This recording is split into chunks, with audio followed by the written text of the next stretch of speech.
She used to be a politician. Now she's keeping them honest. Danielle Smith on 770 CHQR. Brought to you by the Popowich Carmeli Advisory Group, CIBC Wood Gundy. Alrighty, my friends. Boy, you are going to deluge Peter Sean Taylor because a lot of you have asked for that article. As I said, I'm going to try to get him on and also David Redmond on to see if we can broaden out our discussion. But we are going to be having a conversation this afternoon about what move we might see Mayor Naheed Nenshi take, and perhaps Don Iveson up in Edmonton as well. They do have the power to declare a local state of emergency. What would that look like? Alan Bonner is going to join us very shortly here.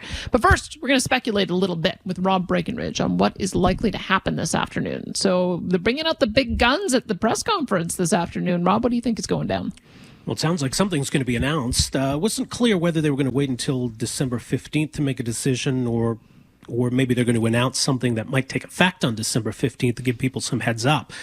Certainly, as Dina Hinshaw pointed out yesterday, whatever's in place now isn't working. I mean, things are objectively getting worse on almost every metric. At the end of October, we had just over 100 people in hospital in total. We've now got over 100 people just in ICU, more than 600 in hospital. We're putting up about 12 deaths a day that we're adding to the count. The R value's close to 1.2 still. The positive rate, one of the highest in the country. It was at 10% last week, just over 8% yesterday. So it's hard to see where any progress is being made here. So obviously it's not working. The Premier's got to take some leadership here. Either he's okay with what's happening now, or he's got to do more. So we'll find out at 4 o'clock today what he has planned.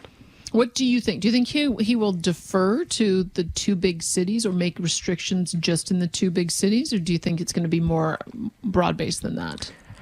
Well, I could see that. I could see maybe something being targeted at Edmonton and Calgary. I know the idea of closing restaurants or bars or gyms is not something he's eager to do. So it's going to come to that. I suspect the first step would be to at least have that more targeted, where you could still have those businesses operating in certain parts of the province, maybe where things aren't as bad. I think the unfortunate thing, though, is it's not just Edmonton and Calgary. At one point just last week, Banff was actually the worst per capita in the province. We've got a number of rural areas that are not faring well. Drumheller declared a local state of emergency as another example. So a lot of the problem is still concentrated in the two big cities, though, and I suspect if we're going to go down that path, that might be the initial step, and maybe the province could at least avoid having to impose those kinds of restrictions elsewhere. But I mean, something's got to give. What's in place now clearly isn't working, isn't helping. All right. Well, we'll see later on. Is that at 3:30 today, or is it? Have they changed the time? They've moved it to 4 o'clock today. 4 o'clock. All right, 4 o'clock today. We will find out. Thanks so much for that, Rob. So Rob Breckenridge will be up in about 22 minutes' time. So he just mentioned that Drumheller declared a local state of emergency. And so I would anticipate that if the Premier doesn't do something the sufficient for the Mayor of Calgary, Mayor Naheed Nenshi, she's already said he is going to do something more. So what is the deal when you declare a state of emergency? I just want you to think that through based on the last article that I read. When you think about it, a local state of emergency would give the government the parameters, the wider parameters, to look at all of the aspects. This is what I fear, though. What I fear is that they're going to still be very narrow in their focus about what it is that they're trying to accomplish. And they don't really have the health expertise to only manage the health issue. If they were going to be looking at the other issues, but critical infrastructure and making sure that we get back to normal as quickly as possible and limiting and minimizing the other effects, which is what was in the 2014 pandemic plan, maybe it does make sense for there to be a local state of emergency. But once you've got a provincial state of emergency, can you come in underneath that? As I said before, normally what I'm accustomed to observing is that when a local state of emergency is declared, it only has the province step in if the local authority gets overwhelmed. So what are the rules here? I don't know. It seems like we're making it up as we go along. Alan Bonner is a crisis manager, urban planner, and author of Safer Cities of the Future. He joins us now to try to give us some clarity. Alan, thanks so much for being with us today. Well, my pleasure. I heard some very bad news. I want you to know I had many happy dinners at Bumpers in Calgary and at Whip's Pancake House in Drumheller when I took my kids to see the dinosaurs. And the fact that they are in a state of emergency is very, very bad news indeed. Yeah. So here's what I guess we're just trying to figure out what's likely to be happening here today. And maybe you can just tell us, have we ever had local states of emergency declared over a public health issue? I'm still just trying to figure out where the right authority is here. What have you observed in the use of this practice? Well, I mean, as guests on radio talk shows say, that's a great question. I happen to remember my mother who told me stories of being told to stay at a cottage because schools were closed, and it was because of the polio scares.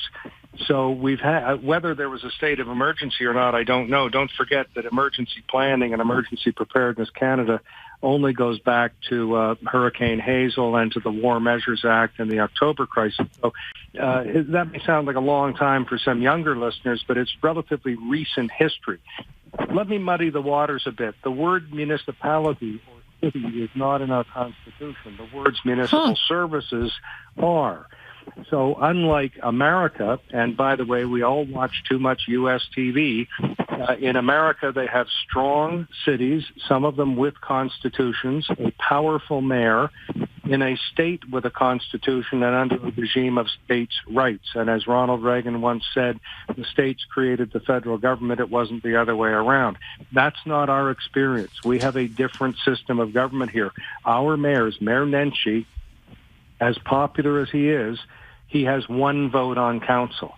He may get to decide who gets to go to a conference in Florida in January or who gets to chair a committee, but he gets one vote on council.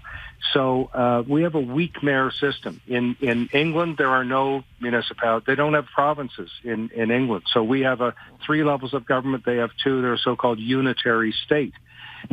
Cities and municipalities are a creation of the province. The province theoretically could disband the Municipal Act and not have cities. Now, that isn't going to happen, but that gives you an idea of how much power cities have in Canada. The mayor can declare a state of emergency, so it can some regional chairs, and so can most county governments, and so can the premier. But as we saw in Saskatchewan, the provincial government can reverse a state of emergency. Is that muddy enough for you, or should I keep going? Well, let's see if we can figure out what the best level is to deal with this kind of issue, because I live just outside of Calgary. I'm about an hour out, 45 minutes. And so we've had a very different I think response, emotional response. It feels very different when you go into Calgary versus being in Calgary. There's obviously a much more heightened level of fear. Maybe that requires a different response. And so if you have a province acting, it strikes me that they can't be focused enough to deal with the particular conditions in a particular area. So I might be persuaded that a local state of emergency is a better approach. Can you help me understand how to navigate between those two different choices? Well, sure. And I think that you've articulated it very well. The geography is different. The population dispersal is different, et cetera. I mean, it's no secret that we're not really reaching into the multilingual, multicultural community very well, and they are reacting negatively to the notion of a state of emergency or targeting measures, to target big weddings and what have you. So there's one great divide, language and culture. The other divide is geography. And by the way, the Supreme Court has already ruled on this. You and I can debate it, but the Supreme Court has ruled in the case involving subsidiarity that it is the government that is closest to the people that is best usually able to handle the delivery of services. Now, I think this is kind of bunk in a lot of places, and I say bunk with great respect to the Supreme Court, because you can go to some small rural municipalities. They're amalgamating with other ones in parts of this country because they can't afford to provide services. So there is the law, and then there's reality. So I would think an asymmetrical approach, as you alluded to, a slightly different one for where you live, would be a good idea. Now, here's the other part of the question. It's interesting because I praised Mayor Nenshi for the handling of the floods in 2013, but it was because they had a light touch compared to what I was experiencing in High River, where they kept everybody out for as long as 20 days and bashed down their doors with a battering ram. And so when I watched how he allowed people to return to take care of their property within 4 days, I thought, he understands the balance. This is a bit different. He now wants to impose more restrictions on more individuals and more businesses than the province is willing to do. And I wonder if there's a constitutional limitation as a municipality. Does he have the power to do that? Would that hold up? No, I don't think he does. Again, the province can do almost whatever it wants with a city, and in a city, it can, it'd be draconian, but it can rescind the Planning Act, the Municipal Act. It can amend the Emergency Preparedness Act. And by the way, cities are ignoring these acts all the time. I've been on your program before speaking of how I don't even think Red Deer has an urban municipal plan, an urban emergency plan. And I don't recall the word pandemic being in either Edmonton or Calgary's when I was on your program a couple of years ago. The word pandemic is only in one plan in the world that I read. So, everybody's been pretty flat-footed on this. But to answer your question directly, no, I don't think the city can go over the top of the province, which created the city. That's going backwards. Well, it's sort of interesting, though, because then you get into politics. And I don't know if you want to weigh in on this, because when you've got the mayor saying if the premier doesn't act to do more restrictions, we will. I don't know if that's saber rattling or if he is just using his personal popularity to get his people activated so that they put pressure on the premier. Like, I'm trying to interpret what's going on here so that we can understand how it's all going to play out. Yeah, you're more politically astute than I am, but thank you. I will weigh in on this and say Mayor Nenshi knows that his name has a weight and temperature in the province, and that although the premier is an extremely successful and astute politician, that maybe Mayor Nenshi has some political capital to deploy. And as the old expression goes, when the Pope wanted to do something, the question was, well, how many divisions does the Pope have?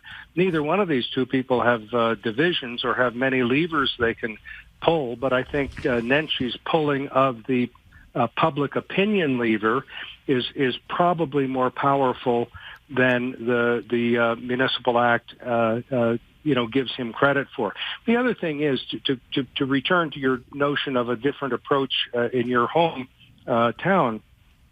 In a city, when you put a little table on a sidewalk and serve a steak on it, that's romantic and it's wonderful. And we think it's just very special in Europe. And refresh my memory, I've had many a meal also in the Salt Lick on, what is that? On 8th Avenue, Stephen Avenue Mall there. Yeah, I mean, that's a fabulous place. And what we need is heaters or buffers for the wind. You have a hot chocolate outside on a ski hill, and you think you're in paradise. Why can't we make something along those lines happen in a city? Might not work in a smaller community, but it will work in a city. And they did, to their credit, they did try to take away some of those rules. But it does illustrate the point that the city does have a huge amount of ability to control what a business may or may not do. It's a question of, it's interesting. I've been watching Governor Ron DeSantis in Florida. One of the things that he did when he decided to open up the state is he prohibited municipalities from closing businesses down. He said, businesses have a right to operate. And I'm trying to figure out whether that's the kind of thing that could hold up here. Or, go ahead. Danielle, I think that's something that would have to go to the Supreme Court. We have a right to free speech, but free political speech. Free economic speech is the poor grandchild or cousin of that concept. We have the ability to make a living, but not a right to make a living. I can't try selling stones on a street and say, look, my rights are being abridged. Nobody's buying these rocks. So, a little bit of that kind of what some American commentators have called cartoon freedom, a little bit of that goes a long way. There are building codes and there are health regulations and labor codes and what have you. I mean, we have what we call in Canada ordered liberty, not unbridled freedom. I think you might agree. Well, and actually, Jason Kenney has used that term before, and thank you for helping to explain a little bit more about what it might mean. Thanks so much. We're going to see what happens as we unfold throughout the course of the day, whether we see action at the municipal or the provincial level. But you give us a lot to think about. I appreciate it. Okay, stay safe, wash your hands, and wash your microphone. You got it. Alan Bonner was my guest. He's a crisis manager, urban planner, and author of Safer Cities of the Future.